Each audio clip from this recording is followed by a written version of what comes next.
Especialmente boa noite, né? Uma coisa que é interessante, que eu queria conversar com vocês hoje, primeiro que eu estou feliz que a casa está cheia, né? Segundo, que nós vamos poder trocar uma série de informações. Está dando para mudar aqui? Uma série de comentários, de uma série de processos aí, coisas que foram comentadas via internet, posicionamento dos órgãos orientadores da doutrina, que alguém resolveu pegar a codificação e mudá-la. Escrever, mudar textos dentro da codificação. E aí isso, obviamente, deu uma confusão enorme, né? Porque, na realidade, como qualquer processo teórico, como qualquer processo de base, você recebe as primeiras orientações daquele primeiro pesquisador, não é? Haver mudanças e transformações em seguida, tá. Mas desde que os autores dessas mudanças se assumam e não tentem reeditar o livro como se fosse colocado pelo Kardec, só que trocando tudo que está escrito lá dentro. Que é um negócio meio complicado, vocês concordam? Né? Vai que não dá certo, não, a culpa é do Kardec, sabe? Foi ele que mudou. Ainda vai aparecer alguém que vai dizer que ele fez isso psicografar, alguém psicografou o Kardec. Não é nada disso. Então, essa campanha está sendo alertada que isso é falso, que os órgãos já tomaram as medidas necessárias.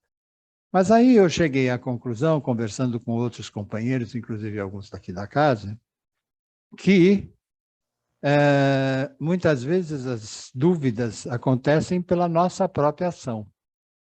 Essas mudanças começam a ser necessárias porque nós decidimos que alguma coisa tem que mudar.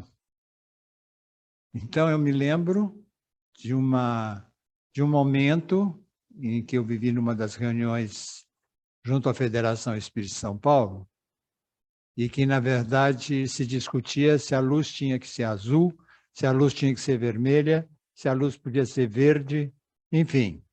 Perdemos quase meia hora discutindo qual é a luz que poderia ser. E, na realidade, para termos a resposta, que não importava a luz, né? A luz colorida, ela vem apenas para ajudar você a relaxar e meditar. Não tem nenhum outro efeito, quer dizer, não está saindo nenhuma energia que vá transformar a sua espiritualidade da luz, certo? Mesmo que alguém venha falar que seria um processo de cromoterapia, para fazer a cromoterapia, você precisa, primeiro que você precisa de uma luz diferente dessas que nós normalmente usamos. Segundo, que você tem que ter alguém preparado e uma vibração boa, que no final das contas nada mais é que um passe, né? Que as caras aí criaram a tal da cromoterapia, legal, tem uma pesquisa interessante a respeito, mas nada mais é do que transmissão de energia. Aí eu resolvi trazer para vocês, para a gente pensar junto. Aí eu recebi algum tempo atrás esse texto, e eu achei ele muito pertinente hoje. Não se pode separar o conceito doutrinário do todo para uma das partes. Ele vale, no caso do Espiritismo, para o seu tríplice aspecto, e como doutrina dos espíritos, não há que duvidar que a unanimidade das informações que trazem até nós, em qualquer parte do mundo, é que fundamenta seus princípios e neles incluídos os religiosos. Não vamos esquecer, aliás, anteontem, foi anteontem, não. Foi, acho que terça-feira que eu assisti, num dos canais da TV a cabo, assisti o filme Kardec, né? A história dos primeiros anos do processo do Kardec. E ali fica bem claro isso, que não é ele que começa a decidir aquilo, primeiro que ele era contra, segundo que ele se considerava cientista na época e que aquilo não tinha, era absurdo a história de existir vida após a morte, existir os mortos falarem, enfim. Processo reencarnacionista, então, os padres queriam morrer, certo? Então, na realidade, na época em Paris, a coisa funcionava de outra forma. Então, como é que ele começou a desenvolver esse estudo todo? Ele ouvia uma reunião, ele participava, conhecia, apresentavam para eles outras pessoas que tinham mediunidade, que comunicavam-se, o que traziam os espíritos a comunicar, e ele ia anotando e questionando. Ele ia fazendo e questionando aquilo, e questionava aqui, questionava no outro país, questionava no outro lado do país que está ali. Andou pela Bélgica, pela Inglaterra, pela Espanha, por vários lugares da época, para poder ir colhendo essas informações, né, para poder aí guardar os detalhes e pôr à prova. Cada vez que ele ia a uma reunião, havia a presença de médiuns que iam dar comunicação, ele questionava a coisa, e sempre obtendo a mesma resposta para as mesmas perguntas. E essas perguntas é que foram gerando o chamado Livro dos Espíritos. Por isso chama Livro dos Espíritos, porque os Espíritos é que o escreveram.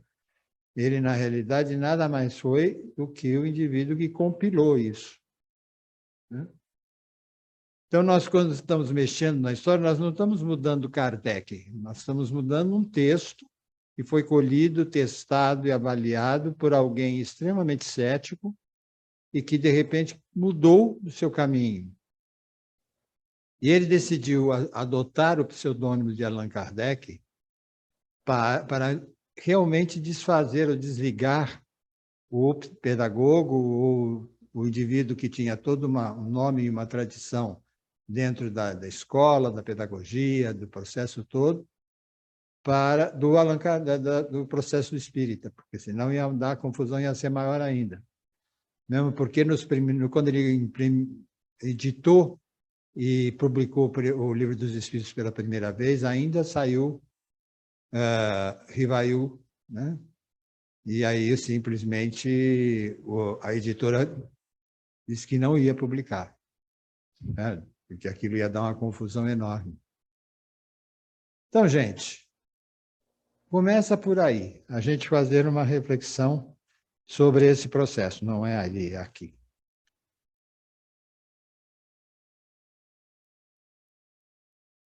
A codificação é a única e fundamental, e fundamenta-se nas obras de Kardec.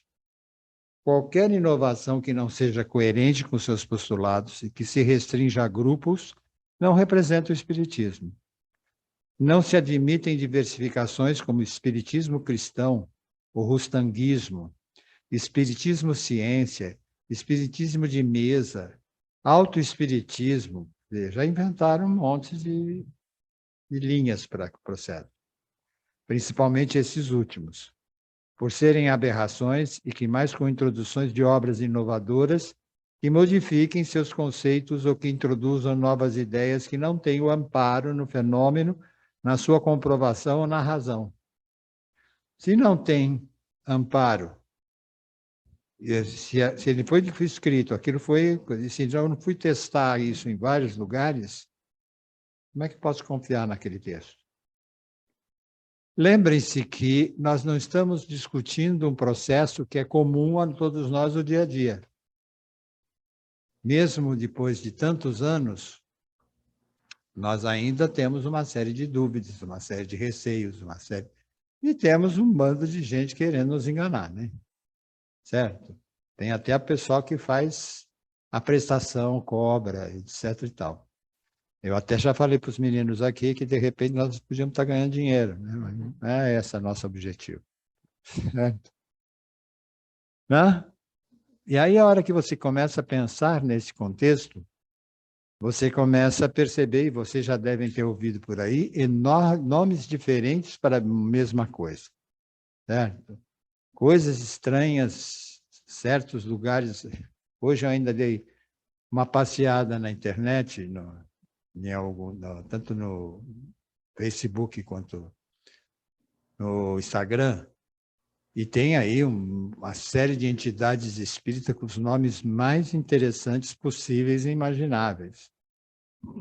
Certo? Você fala assim, da onde se tirou isso?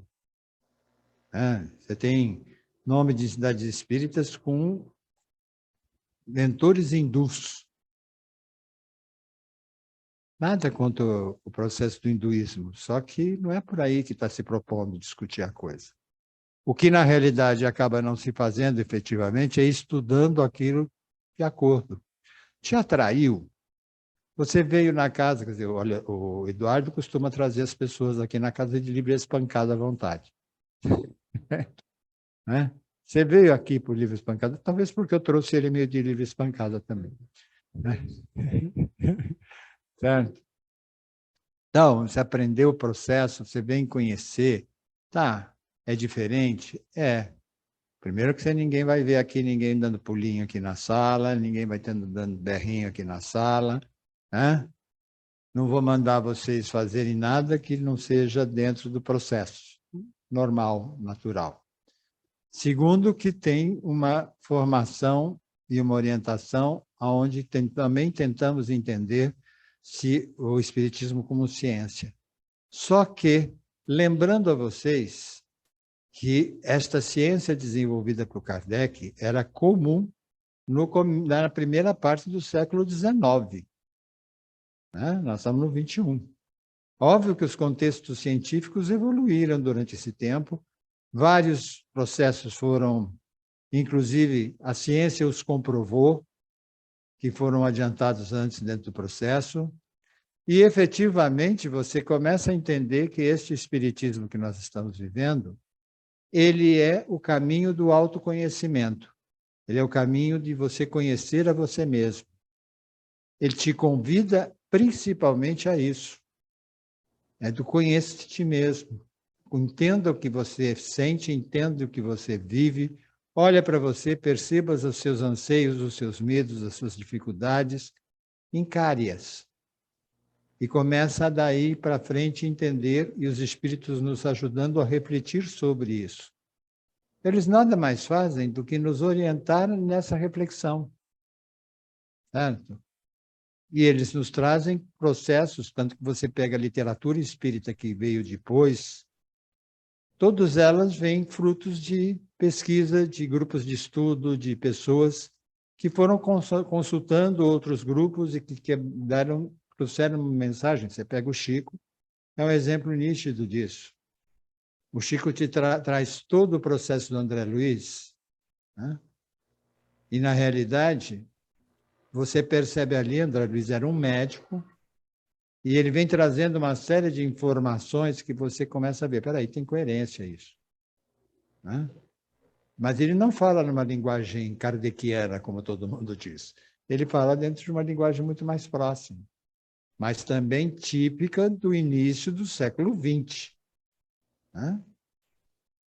Então, a gente vai aprendendo cada um desses processos a cada momento.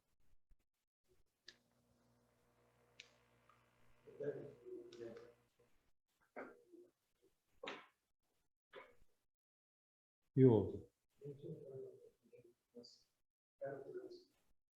O Espiritismo pré-Kardec. Também não é válido diversificar as partes do tríplice aspecto, moldando aquela que não agrade, porque a doutrina é um todo sem mutilações. Até mesmo as presentes considerações estão sujeitas ao mesmo crivo. Nenhuma corrente doutrinária anterior a Kardec pode ser tida como sua predecessora. O Espiritismo nasceu com Kardec pelo fato de ser mediunista, nenhuma outra similar poderá ser considerada espírita. Este neologismo nasceu para definir apenas os que advêm da análise do mestre Lyonês, atualizada pelos novos conhecimentos que o homem adquiria, sempre coerente com sua base e nunca diversificado dela. Portanto, não existe espiritismo antes de Kardec. Existia, sim, processos antes de Kardec, onde atos mediúnicos eram utilizados o que nós chamamos de espiritualistas e não espíritas. Né? Existiu na Índia, existiu na Bélgica, existia na Inglaterra, existiu na Rússia, e em vários lugares do mundo, pessoas incorporadas, médiuns incorporados, traziam, ou através da fala, ou através da escrita, traziam mensagens que até nos alertavam para um processo que já vinha de longe. Nós vamos descobrir, pesquisando, que até muito antes de Cristo já se falava, né? Ou já se tinha comunicações aqui daqueles que se comunicavam enquanto com os deuses. Muitos desses deuses nada mais eram do que espíritos se comunicando através lá do sacerdote, do que fosse. Né? Então, é interessante quando a gente vai fazendo essa pesquisa, que você vai descobrindo que muitas das mensagens que foram trazidas por Kardec depois, que os espíritos trouxeram através dele, já vinham trazendo, tinham sido alertadas lá atrás. Certo? Aí a gente até descobre que a própria Igreja Católica criou um espaço interno, né, não divulgado, que estudava essas mensagens e que também havia a ação de médiuns que traziam comunicação. E muitas das pessoas, inclusive, que foram transformadas em santos, nada mais eram de que médiuns em atuação e percepção do processo. Sem nenhum desmerecimento a ninguém, apenas constatando o fato. Né? E a hora que a gente vai percebendo isso, o problema não é se aquilo pode ser mudado, se aquilo vem antes do Kardec ou depois do Kardec. O que importa é a coerência do processo. Se tem coerência, se nós conseguimos sentir que isso existe, ótimo, nós vamos tocar em frente. O Livro dos Espíritos. O fundamento doutrinário do Espiritismo, sem dúvida, está incerto no primeiro livro escrito pelo codificador, que é o Livro dos Espíritos. Um acervo geral que mostra, a partir de Deus e da criação, todo o aspecto filosófico religioso dos ensinamentos dos Espíritos. É um livro de esclarecimento, é um livro de orientação. É um livro que vai te mostrar alguns caminhos. O que é o Espiritismo? Contudo, o livro onde Kardec conceitua a doutrina dos espíritos é o mais ignorado por todos porque estabelece fundamentos que contrariam muitas tendências religiosas existentes. É ele, o que é o Espiritismo, onde define sem contestação o que vem a ser a obra por ele codificada, exemplificando sua explanação e estabelecendo seus princípios. Onde é que está o André? Vem cá, meu filho. Procura lá o que é o Espiritismo que você separou, está ali na sua prateleira, tem. É a prateleira porque ele doa essa prateleira para Caritas. Aqui você vai descobrir que tudo tinha um dono. Agora você vai olhar, pedir para a sua intuição e ver quem é que precisa desse livro.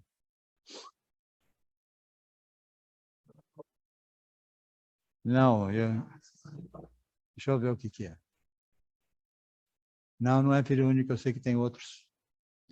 Fui eu que separei. Ah, o Carlito é da casa. Eu vou estar esperando uma visita do Carlito. Quando ele fizer a visita, eu dou um de presente para ele.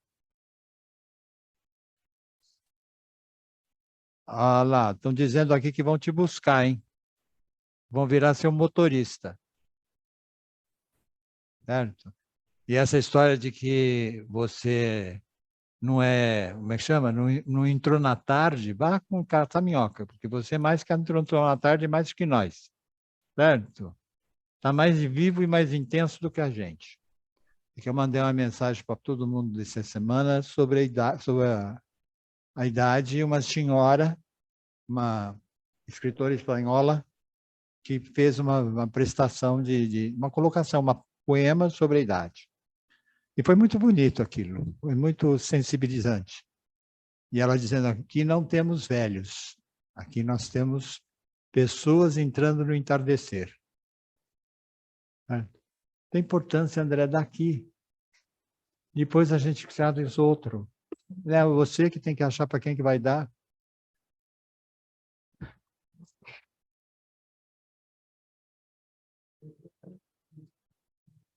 Hã? Você que vai olhar para a cara da pessoa e vai descobrir quem é que precisa desse livro.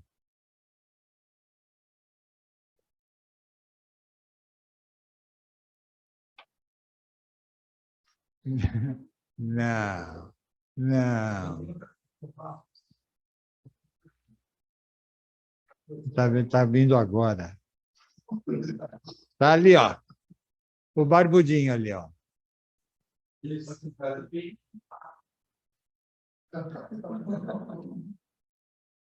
Depois que acabar de ler e repassar, pode doar para o Caritas de novo, que nós não reclamamos. Não é isso, Abel? É? O... Nessa encarnação é bom. O quarto livro, sem ser considerado básico, o Evangelho segundo o Espiritismo, estuda um pouco da filosofia do Novo Testamento, mostrando a beleza dos ensinamentos de Jesus, chamando atenção para algumas sérias contradições de prováveis interpolações havidas no interesse da manipulação do que pregavam um cristianismo conveniente a eles. É polêmico e diverge dos que aceitam a Bíblia na íntegra, sem qualquer análise. Esse livro encerra apenas parte da moral espírita, mas era por demais importante à época, porque toda a sociedade europeia estava enraizada nos fundamentos ditos cristãos e repudiaria qualquer outra ideia que não estribasse nesses princípios. Além disso, nos fala do Cristo, nosso guia, a quem seguimos.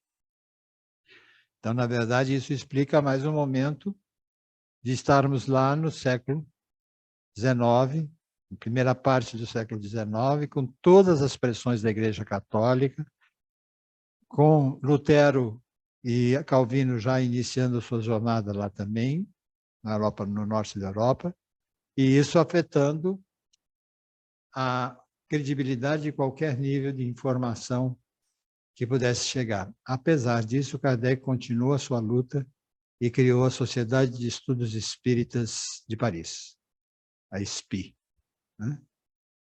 Então, a Sociedade Parisiense de Estudos Espíritas, eu sempre inverto a coisa. Aí,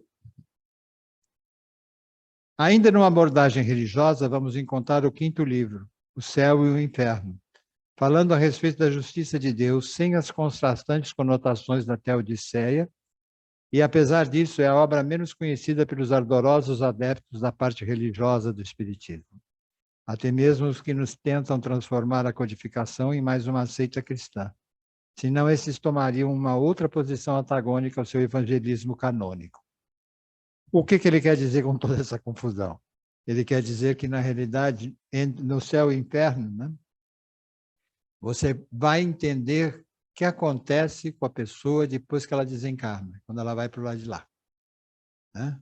O que ela pode viver, que coisas ela vai enfrentar, porque tudo vai depender do histórico dela. Né? Quando você vai ser contratado para trabalhar em algum lugar, a primeira coisa que você vai fazer é pedir o seu script, o seu currículo. Né? Às vezes eu chamo de script, porque ele vem tão montadinho, tão armadinho, que parece que é um script mesmo. Depois você vai ter que encarar algumas coisas, sempre tem um chato de um psicólogo que começa a fazer umas perguntas meio esquisitas, começa a cutucar daqui e dali, né, Eduardo? Certo? Então, aí as coisas começam a ficar meio estranhas, né? Mas o Céu e o Inferno vai explicando essa sua parte, o seu acolhimento, como é que é, o que que você vai vivenciar, o que que você não vai, como é que fica essa história de eu vou para o céu ou vou para o inferno. Ninguém localizou nenhum caso nem o outro ainda, certo? Mas sim o processo evolutivo em termos de energia, de autoconhecimento, de evolução, de aprendizagem, de caráter, né? Então, a gente vai aprendendo através dele. E ainda tem a Gênese, né? Obra preferida do Marcelo. Certo? Complementando a série de livros, tem-se a Gênese, por demais polêmico, por isso que é a obra preferida dele, e obras póstumas, como o próprio nome indica, publicada após o desencarne do seu autor. Não para aí, contudo, o trabalho da codificação Kardec. Kardec reformulou alguns pontos, ampliou outros através de uma série de artigos editados em vários periódicos, destacando-se a Revista Espírita. Aí tem um outro processo que é muito interessante dentro da história. A Gênese é realmente um livro desafiador.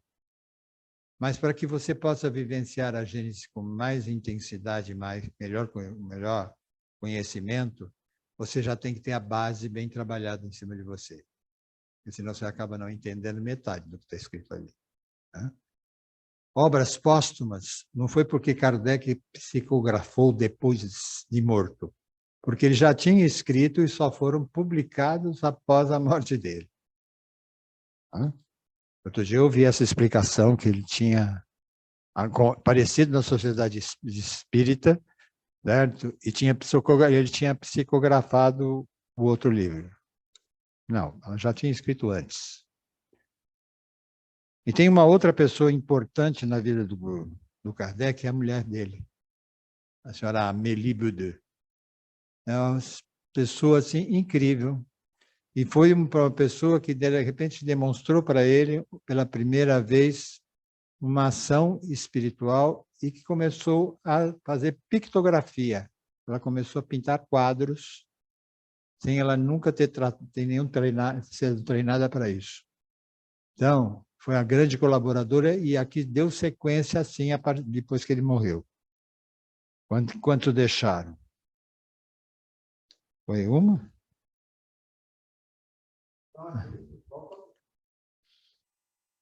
Espiritismo. A comprovação dos fatos, a verdade de suas teses, o rigor da análise e uma fenomenologia que resiste às pesquisas até de fraudadores, formam o pedestal aonde assentam os ensinamentos dos espíritos. E é nisso que reside a confiança de suas mensagens. Todos os processos se buscou a comprovação dos fatos. Tudo aquilo tem sido estudado. Todos os fenômenos, como Chico, Divaldo e outros médiuns importantes que se colocaram e trouxeram obras para cá, isso tudo foi testado. Tudo aquilo foi avaliado, tudo aquilo saber se aquilo tinha sido enviado mesmo, né? E sempre as publicações acabaram sendo colocadas de forma, normalmente a publicação é feita pela FEB, né? Pela Federação Espírita Brasileira, e passa por todo um período de avaliação. O que é importante para a gente avaliar o processo da história. Quando você pega um livro que você começa a ler, que esse livro se diz espírita, e que você começa a achar que tem umas coisas muito esquisitas no livro, né? Ele pode ser um livro espiritualista, mas não espírita. Tá?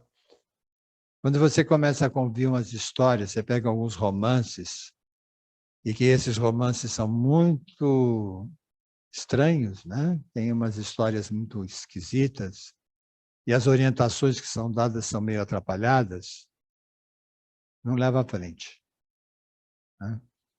Isso a gente sempre alerta. Nós não tiramos nenhum, não somos contra nenhum. Nós só alertamos para que você tenha cuidado ao começar a ler os romances, mensagens, se aquilo tem a ver, né? Se tem coerência. Se tem coerência, não leve à frente, né? O pessoal aqui fica meio bravo comigo e de vez em quando eu vou lá e pego os livros, tudo que chegaram, certo? Aí eu descobri que o André tem um lugar onde ele despeja os livros, certo? Aí, André, pode carregar esses todos, que isso aqui tudo é um monte de asneira, certo? Porque, óbvio, também nessa área apareceram os espertinhos, apareceram aqueles que querem ganhar atenção, aqueles, enfim. Né? Então, o que os caras dizem que o espírito está falando lá e que ele está escrevendo. Não vou discutir.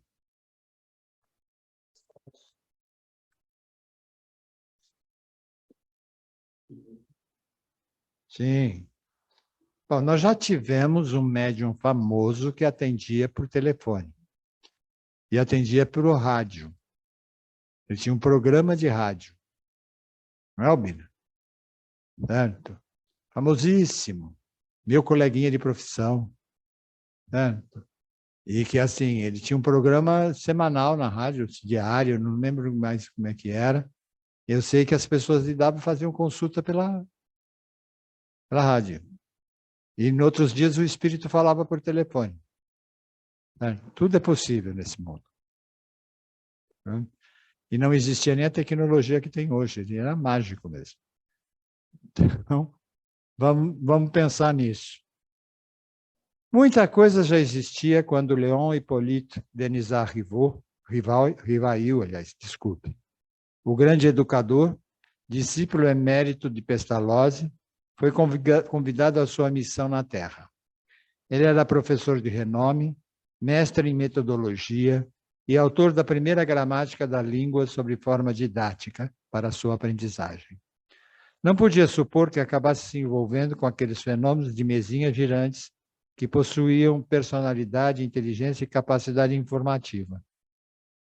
A pureza da alma e a honestidade foram os predicados que levaram esse mestre, que adotou o pseudônimo de Allan Kardec, a aceitar as comunicações mediúnicas e as determinações dos mentores espirituais, atribuindo-lhe a função codificadora. A literatura a esse respeito é vasta, né? Em vários momentos. A nossa conclusão desse processo. Sem dúvida, a codificação é a mais efetiva colaboração dos espíritos para dissipar dúvidas da existência de vida após a morte, do processo reencarnatório, da necessidade do autoconhecimento e consequente busca da evolução.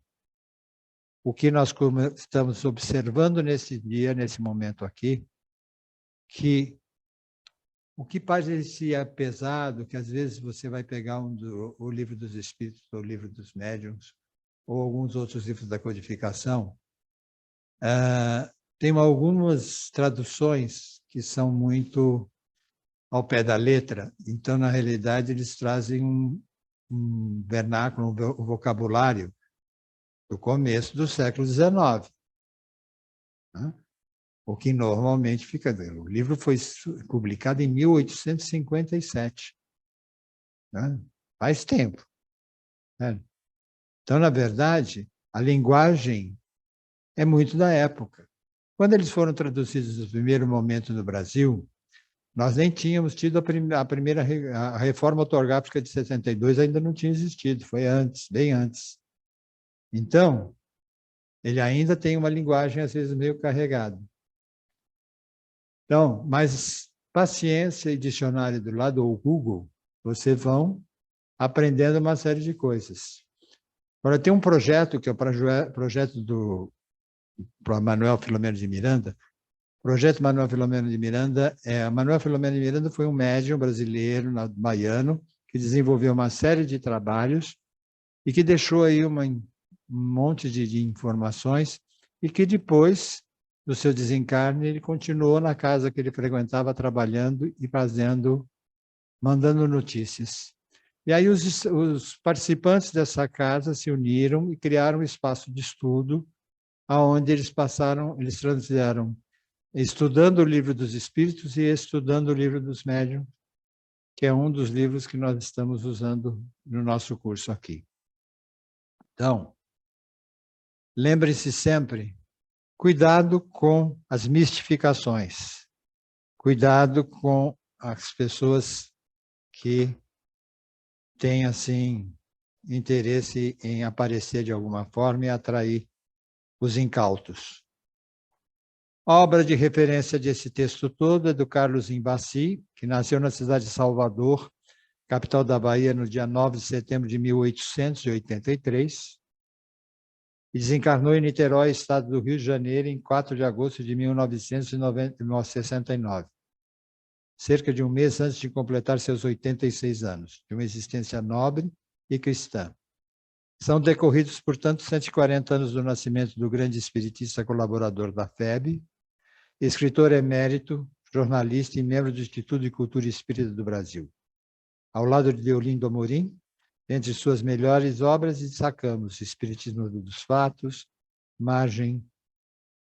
Margem do Espiritismo, Mediunidade e Lei, todos editados pela FEB, editora, e O que é a Morte, publicado pela Edicel, que é a outra editora espírita que tem por aí. Fonte O Reformador, de 1993. Então, vocês viram que o processo é longo. Já cortei aqui. Voltou.